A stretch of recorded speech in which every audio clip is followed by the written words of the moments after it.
Well, good morning. How are you all today? And welcome to Integrative Preparedness. I'm Steve Smith. For anybody who doesn't know, first off, welcome to all the new people. Welcome to anybody who just happens by because of the title of this video. I think I'm going to call it A Time for War, because there is a time for war and we may be getting close to it. We're going to discuss that. If you're new to us, this is not one of those channels where we just try to scare you every day about this war's coming and that thing's coming and that asteroid's coming and this and that and everything. This is a more serious place. We discuss the serious issues. We treat each other respectfully and politely. We don't take shots at each other in the comment sections, and anybody who does is invited to leave. Actually, they're not invited to leave. They're shown the door, because this is a place where people can come and feel that they can express their opinions. They're reasonable, thought-out opinions in an atmosphere to where other people are going to consider it and think about it, respond to it appropriately if necessary, and it's not a free fire zone. Okay. When you come to my channel, it's like you're coming into my house. Be nice to my other guests and me, and you're going to be fine.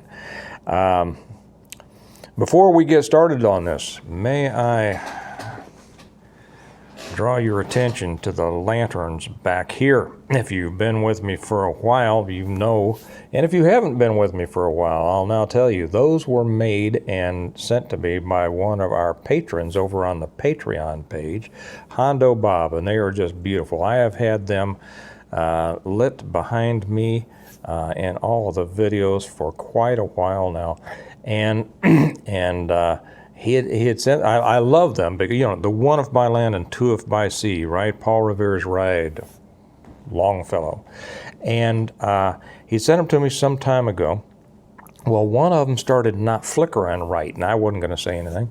I was just going to, you know, see if I can figure it out and fix it one of these days. Well, Hondo, being the kind of person he is, and we have so many fantastic people over on the Patreon channel. If you're not with us, you should be. I've put, what did I put up? Well, I'll get back to that in a second. But we just have such exceptional people on the Patreon channel. If you want extra stuff and you're a top level person, you need to be with us over there. I wish you would come. So he noticed they weren't flickering. He says, I'm going to send you something to fix it. And the other day, I went to the post office to mail off a bunch of books and T-shirts, and there it was waiting for me. I brought it home, and there were two replacement lamps for it. And what a deal! I just love having those back behind me. Thank you, Hondo. I can't thank you enough. Over on, I just put why should you join us on Patreon? I just put up something: how to improve your life 100%. And I mean immediately. What is it? Well, I tell you why I don't put those on YouTube, because when I put things like that on YouTube, I just get too many ignorant comments. Simple as that. I get too many ignorant comments. And it really, what inspired me to put that one up was one that J.J. Johnson over at Reality Survival did. It was an excellent video. It was about the carnivore diet, and as soon as it was put up, I saw stupid comments on his video almost immediately. He did one of the best jobs I've ever seen explaining the carnivore diet from a non-medical person that I've seen, and so I put up a fairly lengthy one over on the Patreon channel, and exactly my experiences with it, how it can improve your life 100%. Don't come on here and I don't have to say it to my new people. Anybody else, don't come on and immediately question that if you haven't done your research, because you don't know what you're talking about, okay? But that's over there. I put one up on the Stone Mount level about why you should carry a cheap throwaway knife. Okay, that's not stuff that I put on YouTube, because it just, there are too many people that come by YouTube channels that will just make ignorant comments, and I have to spend too much of my time, you know, weeding through those and throwing them out. Before we get to the war, and I tell you, this is something to be taken very seriously. because I think it could be getting ready to pop. A reminder that all of my videos are brought to you by my books, the Stonemont series. You can get them on Kindle, or you can get them on Kindle or paperback through Amazon. The link is down below. Or you can get them, probably the best place to get them is through our website, stonemont.us. And you can go on there and order them, and there's a place for you to put what would you like Steve to sign in your book, as you get autographed copies if you do them through our website. And the t-shirts are on there. A lot of stuff is on there. The mugs will be on there. So if you haven't read them, this is the complete plan on how to prepare for, survive, and rebuild after a total collapse, the reversion, the revival, the renewal, and appeal to heaven, the blessings of freedom, and hostages to fortune.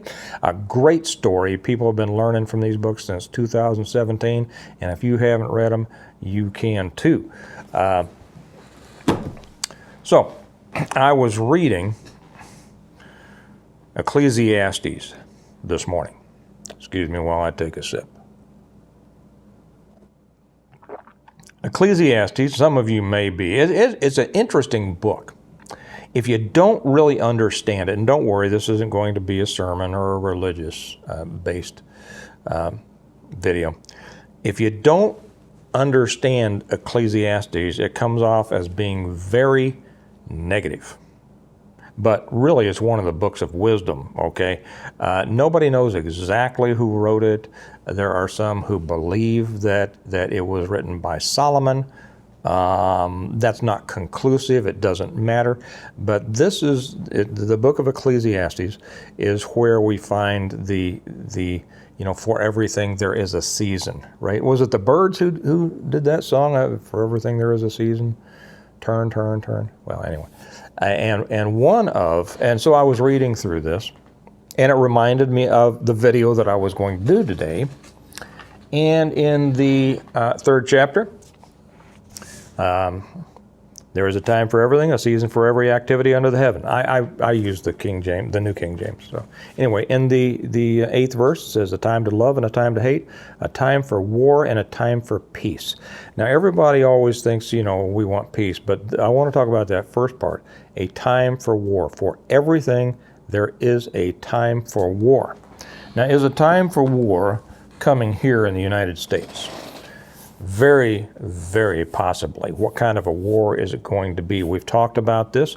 Is it going to be a revolution? Is it going to be an internal civil war? Is it going to be an attack from outside forces inside?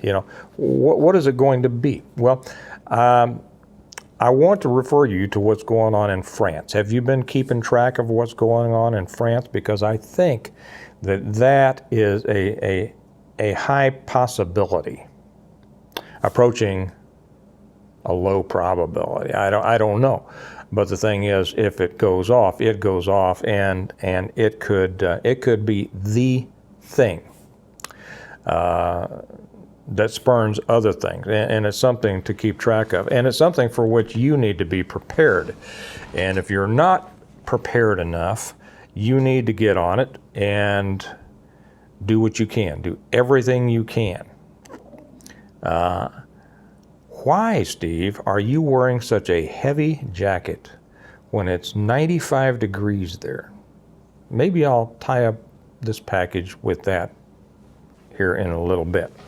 Okay, I'm going to read this. If you're not familiar with what's going on in France, I'm going to read portions of an article here, and I'll post the article when I put this one over on Patreon.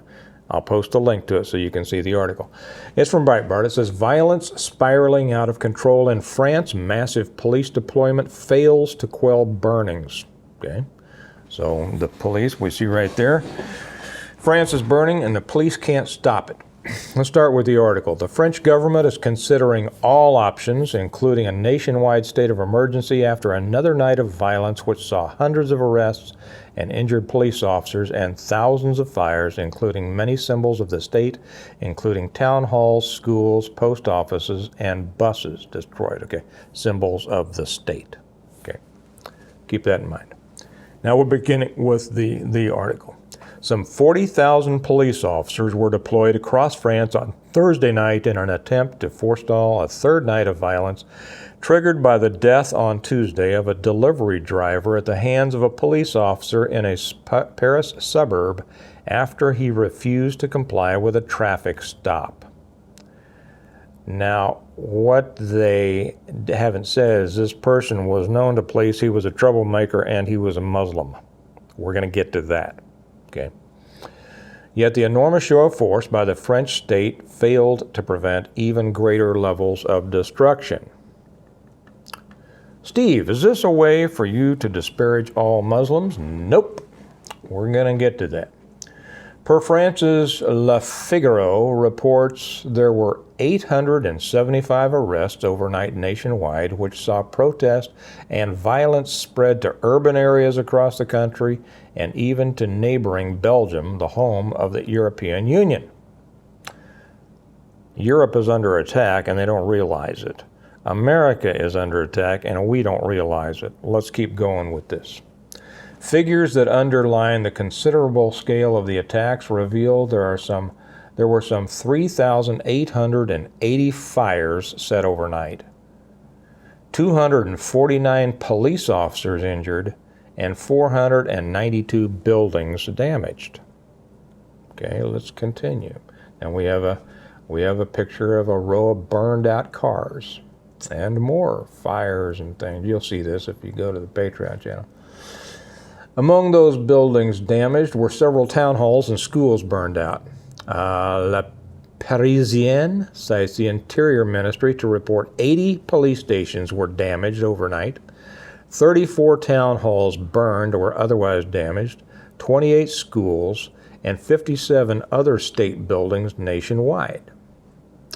Attacks on symbols of the state appeared so targeted that even individual post boxes were attacked. President of the French Republican Party, Eric Ciotti, posted footage to show media that claimed to show a French mayor being attacked by a mob as his car was set on fire. In Marseille, 2 off-duty police officers were recognized and lynched. Looting of businesses included gas stations, tobacconists, and apparel stores has also been reported. In one Parisian suburb, a truck was used to ram down the doors of a shopping center so looters could access the stores inside. Well, obviously, because looting is a major part. Did they learn that from our looters here? No justice, free Nikes, right? Okay, well, this is more politically driven than our looters here, who couldn't spell political. Let's see. Okay, so they're ragging on Macron for going to watch Elton John during the riots and all that. I don't care about that. Neither do you. Let's continue this where it picks up. Top French civil servant Michel Auboin. I don't speak French and I don't even speak a good French accent. So forgive me on that. An expert, so any of you watching me from France, no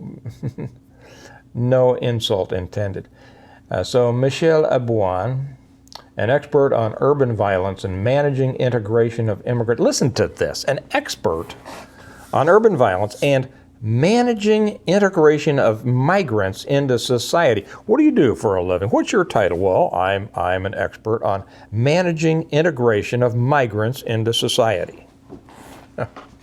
Has warned in an interview today that the emergence of social media, warm summer weather, and a, quote, younger and more violent generation, end quote, now compared to 2005 means this unrest could turn out worse. They had a bunch of riots over there in 2005. Okay, the French writer turned politician described as an ethnic racial war in 2005. Only the suburbs were affected. Now all of France is affected, from Paris to small towns. Why are they affected? Because for 20 years, here it is. Wait, here's the money quote. Why are they affected? Because for 20 years we have distributed immigrants. Uncle Stumbles Joe, flying immigrants all around the country in late-night flights, sneaking them into your town, your city. Sound familiar? Yeah.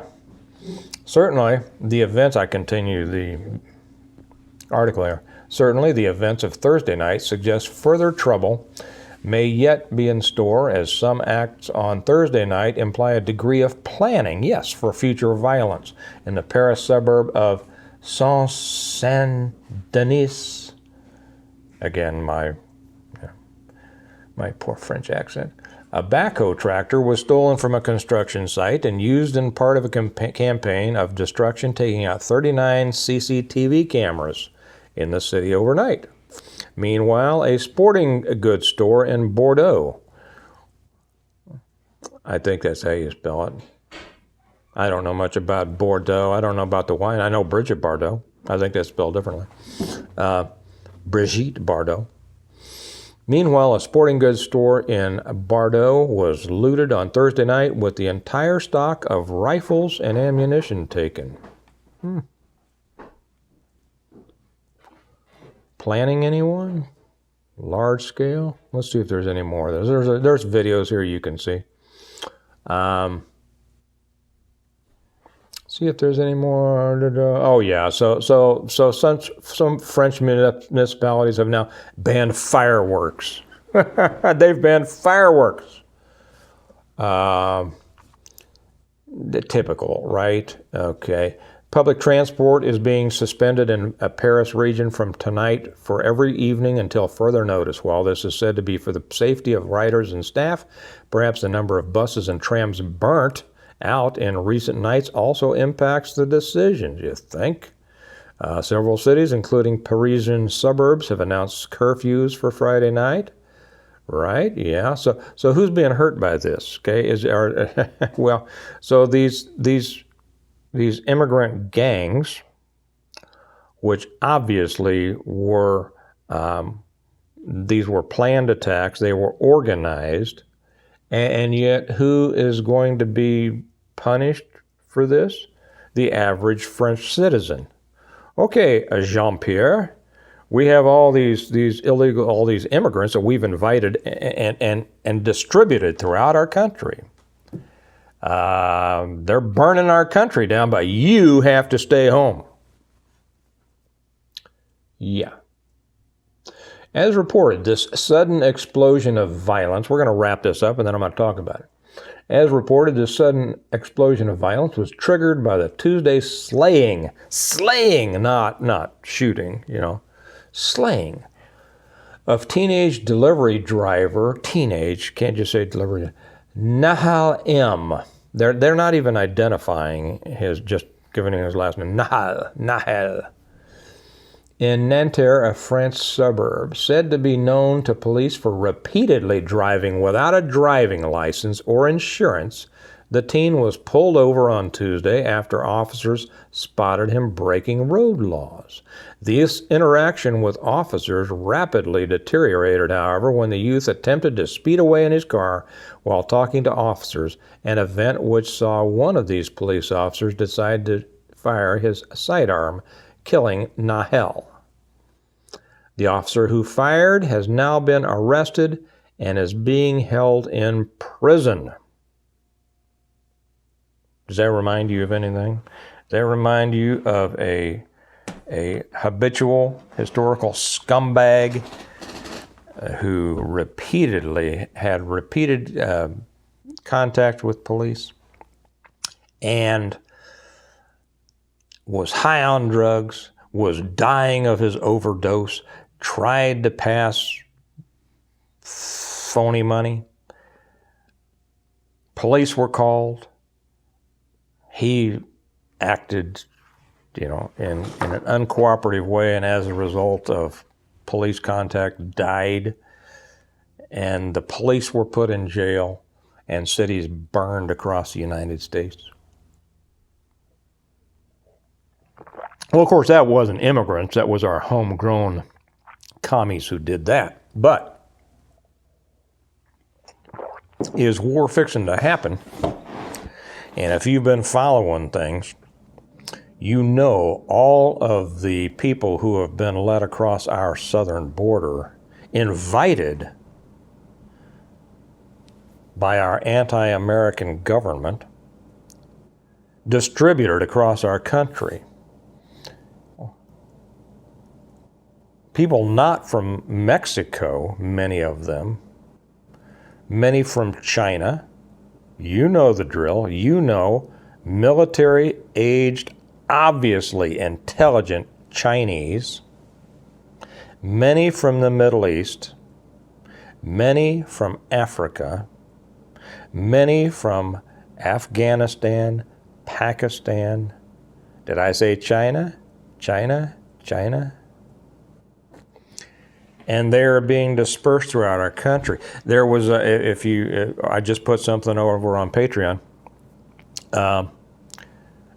showing a Border Patrol officer, agent, whatever they, cutting the barbed wire that had been put up by the Texas Department of Public Safety on private land to keep illegal immigrants out of our country.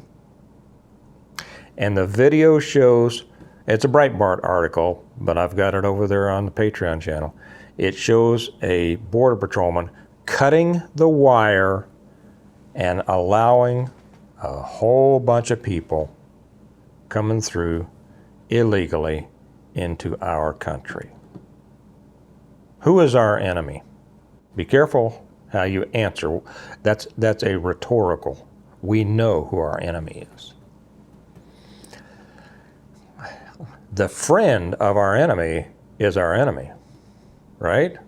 That's a twist on the enemy of my enemy is my friend. But the friend of our enemy is our enemy.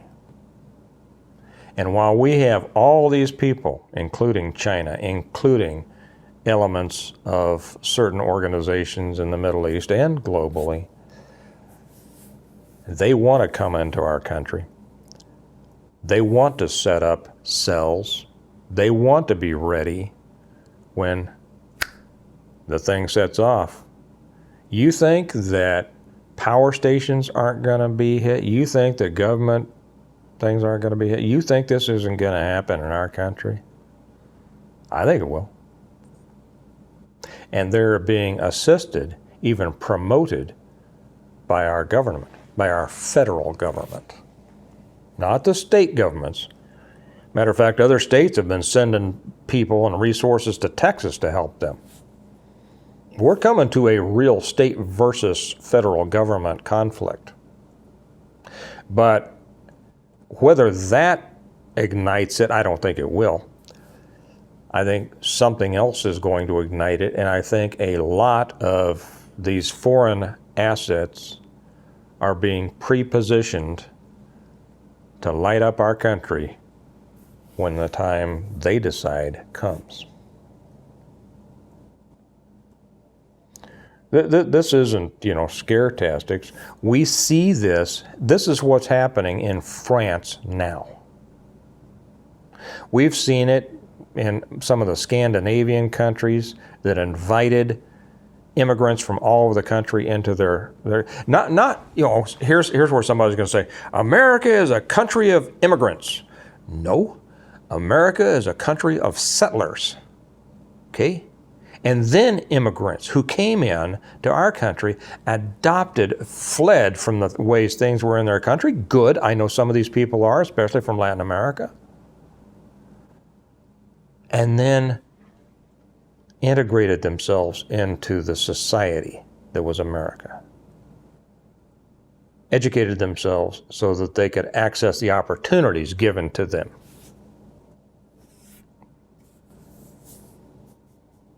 Maybe I'll put this on.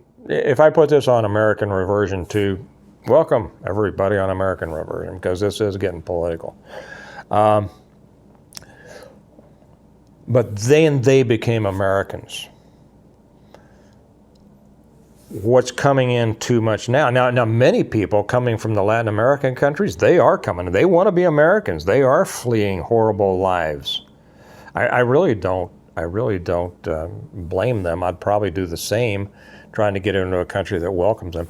But it's the others that our country, our federal government, is consciously bringing into our country. Now, is this some of the payoff from China? We see what's going on politically, right? We know all that. I'll probably get into more about that over on American Reversion. Does our federal leadership, is this something that they are being required to do by foreign governments that have something on them? Very possibly. Why would they do that? In order to have people in place to bring down our country. What kind of a war would it be when it happens? Well, a lot of it's going to be cyber, but you have to be prepared for that. But what we see here in France could also happen. Why? Because of the effects it would have, not only the immediate effects of the destruction, the attacks on the government, the destabilization of the government, but also the government response that comes down with a heavy hand on the people of the United States. Those of us who are supposed to be here, who have been here for all of our lives or generations or whatever, and actually built this stinking country, but they would come down on us. And then there would be response. Right? Okay, I'll leave it there. A time for warrior, that might be. It just occurred to me, I will explain later on why I am wearing this heavy insulated jacket when it's 94 degrees outside, because that also it's a lesson. It's not the same kind of lesson we're talking about now, but it is a lesson. You know the things you need to do to be prepared for an internal war, whether that is a revolution, a civil war, or the kind of war that could be started with this kind of activity. You know the things you need to do. You need to separate yourself from dependence on those systems over which you have little or no control. You have to be your own provider for your food, water, shelter, safety. You have to be able to survive and hopefully live well, separated from those systems, because you very well might be. You could be at any moment, any minute. Okay, and the extent to which, we say prepare well today in order to live well tomorrow. Well, you're going to live as well tomorrow as you prepare today. It's something to be taken seriously. It's something to make you up your preparedness activities and efforts. I take it seriously. I hope you will too. I think you should. We should all take these things seriously, because the world is very fragile. The world is a very tenuous place right now. And what's happening in France, if it happened here in our country, the world, your life would become very different overnight. Okay, to that, and to bring it to a conclusion, remember, this is brought to you by my books, in which it is shown how to prepare to survive and to live well when that happens, when your world becomes very different like that. How to prepare for, how to survive, how to rebuild after a collapse of everything. Amazon, or through our website, stonemont.us. Links down below. Actually, we're adding more colors for the t-shirts and more designs. I'll have more to say about that later. But think about this and take this seriously and plan seriously and prep seriously. Increase whatever you're doing, I would suggest, because it's always interesting times, but more threatening times, I think, could be coming very soon. Remember, we prepare well today in order to live well tomorrow. You will live tomorrow according to how you've prepped today. Get out there and do something, and I'll talk to you later. Bye-bye.